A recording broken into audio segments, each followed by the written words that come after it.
अंत भला तो सब भला। रोली की शादी उसके माँ बाप एक आलसी लड़के से करा देते हैं। चलो, रोली की शादी हुई और हमने गंगा नहाई। और क्या, बेटियां तो होती ही हैं बोझ। हाँ, पर अब क्या चिंता, उतार तो दिया बोझ तुमने, अब वो लोग समझे। ससुराल में रोली का पति कहता है, देखो, मैं कोई काम नहीं करता, ये बात तुम्हारे मम्मी पापा को बता दी थी मैंने। अब जो किराया आता है दुकान का, उसी से घर का गुजारा करना है। कभी भूल से भी कोशिश ना करना किसी चीज की डिमांड की। क्या मम्मी पापा को पता था कि आप कोई काम नहीं करते? और क्या, बड़ा अच्छे से पता था।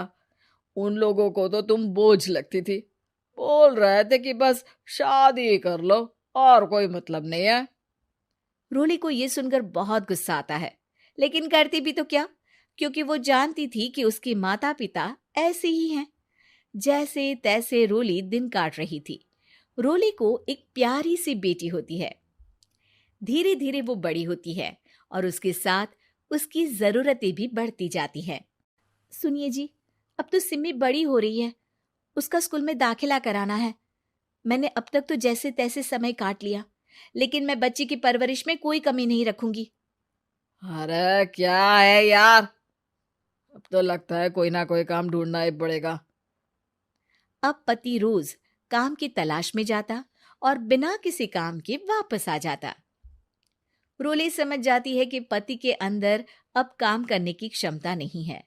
वो बेटी को उच्च शिक्षा देने के लिए कुछ करना चाहती थी, लेकिन करती तो क्या करती।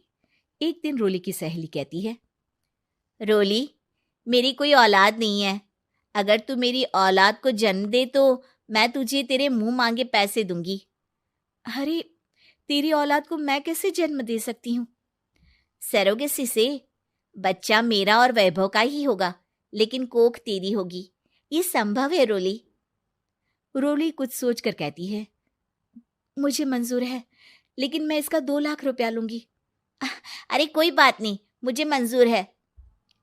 रोली खुश हो जाती है कि एक बच्चा पैदा करने का उसे 2 लाख रुपया मिलेगा। वो घर आकर पति को बताती है, वो भी खुश हो जाता है। अब क्या था, डॉक्टर के पास जाकर सहेली का बच्चा रोली की कोख में पलने लगता है।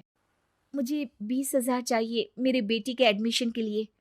हाँ हाँ ठीक है, मैं उसके एडमिशन से लेकर सारे खर्चे उसके अकाउंट में डाल रही हूँ। रोली की बेटी का एडमिशन हो जाता है। रोली को लगता है कि वो अब सब कुछ ठीक कर देगी। दिन और महीने आगे बढ़ते हैं। अब एक दिन, एक बात कहूं जी, काश इस बच्चे को मैं रख पाती। मैं अब इससे काफी जुड़ गई हूँ। अरे यार, पता नहीं किसका बच्चा है, अपने पास है ना अपनी मुन्नी। हाँ, लेकिन अब मैं भी इस बच्चे से जुड़ाव फील करने लगी हूँ। लेकिन मैं ये जानती हूँ कि ये मेरा बच्चा नहीं है। दोनों की जिंदगी ठीक चल रही थी, लेकिन कहते ना कि सुख का पल ज्यादा लंबा नहीं होता। एक दिन रोली की सहेली का फोन आता है। रोली, मुझे अब ये बच्चा नहीं चाहिए, मैं अपने पति को छोड़ रही हूँ। अरे लेकिन मुझे पैसों की जरूरत है, बच्चा तुम्हारा है, मैं क्या करूंगी? सहेली बिना कुछ बोले फोन काट देती है, फोन स्विच ऑफ कर देती है। लेकिन रोली के जीवन का तूफान यहीं नहीं रुकता। रोली, मैं इतना भार नहीं उठा सकता। आज पढ़ाई का पैसा मांग रही हो, कल को शादी, कॉलेज और पता नहीं क्या क्या। मैं तुम्हें छोड़ रहा हूँ, अपनी बच्ची उठाओ और निकलो इस घर से। अरे पर मैं कर तो रही हूं ना बच्चे के लिए काम, आप आराम से रहिए ना। क्या काम कर रही हो, देख रहा हूं मैं। ये छोटा शहर है, यहाँ लोगों को बात बनाते वक्त नहीं लगता। तो मैं क्या करूं? ज्यादा पढ़ी लिखी नहीं हूं, कैसे घर के खर्चे चलाऊं? और आप तो काम करना ही नहीं चाहते। हाँ, ना चाहता हूं और ना ही करूंगा। रोली को पति की बात पर काफी गुस्सा आ जाता है। ठीक है, अगर मेरे जीवन में संघर्ष ही लिखा है तो वही सही। इस वक्त पति होने के नाते आपको मेरा साथ देना चाहिए था, लेकिन नहीं, आपने तो इस हाल में मुझे घर से बाहर निकालने की बात कह डाली।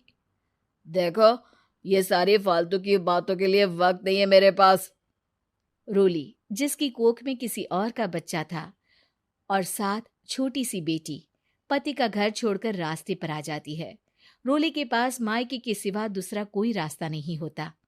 अरे रोली कैसी है? कितने दिनों के लिए आई है? हमेशा के लिए माँ। वो माँ को सारी बात बता देती है। ओए लड़की, इतनी हिम्मत का काम कर लिया। अरे ना ना, यहाँ कोई जगह नहीं है। तुम तो अपना बोरिया बिस्तर उठाओ और निकलो यहाँ से। रोली के पास अब मायके का रास्ता भी नहीं बचता। वो चुपचाप बच्ची को लेकर जा रही थी कि उसे दर्द होता है और वो डॉक्टर के पास चली जाती है और फिर वहां वो एक प्यारे से बेटे को जन्म देती है। कितना प्यारा है, कितने अभागे हैं इसके माँ बाप जो इसके पैदा होने पर भी नहीं है। तभी वहां डॉक्टर आ जाती है। रोली, बच्चे के पिता तुमसे मिलना चाहते हैं। आपका बहुत बहुत शुक्रिया।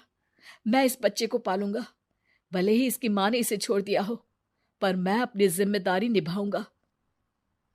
तो क्या आप मुझे इसके पैदा करने के लिए जिन पैसों की बात हुई थी वो भी देंगे? हाँ, और साथ ही आप चाहें तो मेरे घर में रहकर मेरे बच्चे की देखभाल भी कर सकती हैं। मैं उसके लिए आपको सैलरी दे दिया करूंगा। रोली को लगता है कि जैसे भगवान ने उसके लिए सुकून का रास्ता खोल दिया। वो अब मुकेश के साथ उसके घर चली जाती है, जहां रहकर वो उस बच्चे की देखरेख करती है। अब मुकेश के घर को रोली अच्छे से संभाल लेती है। उसके लिए खाना बनाने से लेकर बच्चों की देखभाल और घर की देखरेख। धीरे धीरे मुकेश को रोली से प्यार हो जाता है।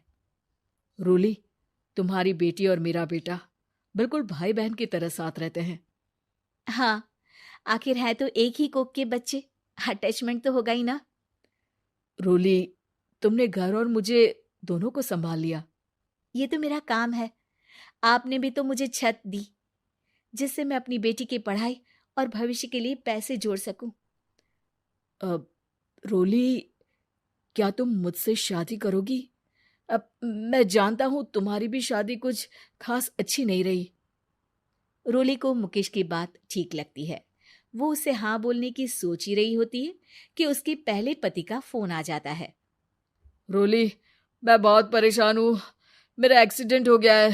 मैं चाहता हूँ तुम वापस आ जाओ। रोली को पुराने पति की चिंता होने लगती है। वो सोचती है कि वो क्या कर रही थी। हाँ हाँ ठीक है, मैं आ रही हूँ। हाँ रोली, आ जाओ, लेकिन बच्ची को कहीं हॉस्टल में छोड़कर आना, क्योंकि मैं नहीं चाहता कि हम लोगों के बीच फिर से वो सारी बातें हो। रोली को समझ आ जाता है कि पति आज भी सुधरा नहीं है। वो पति के पास जाने से इनकार कर मुकेश को हाँ कर देती है।